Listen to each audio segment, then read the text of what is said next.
now that my hair's on the side of my body and can't like poke me in the eyeball anymore. Are you recording this?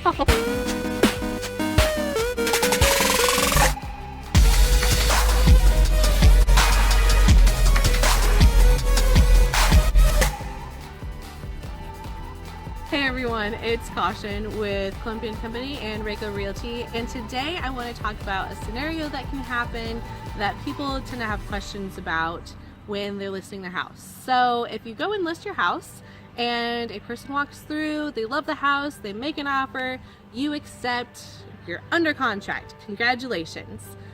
But your realtor goes in and they put your listing in the MLS as contingent because you're still in the escrow period with that buyer and that you're accepting backup offers, which is still an awesome thing in case buyer number one falls through. But then someone else walks through your property and they love it too. So they decide to write an offer and it happens to be higher than buyer number one's offer that you're already under contract with.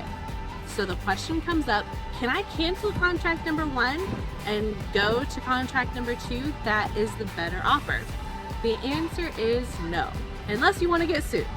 So the reason this is because you're already under a legal binding contract with buyer number one to sell your property to them. You've agreed to those terms.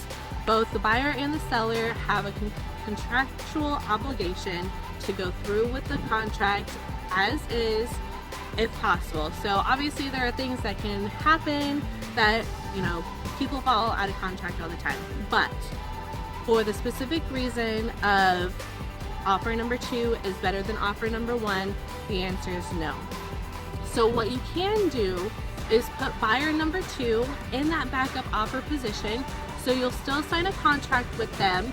So that way, if buyer number one does default for some reason, say their financing falls through at the last second and they can't get the mortgage that they need to buy your property, then you can move on to that second offer, which was the better offer in the first place. So you're still under contract. You don't have to go through and put your house on the market again and have more showings, all of that mumbo jumbo when you have your house listed, and then everybody's happy. But unless buyer number one defaults for some financial reason, it's really not smart to cancel that first contract and move on to a second contract. There's a lot of legal issues that you can get into with that situation, so it's just advised to move forward and see where it goes from that point. So if you have any other questions about what can or cannot happen when you are selling your property, feel free to reach out. I'm happy to answer any questions, and as always, I'll see you next time.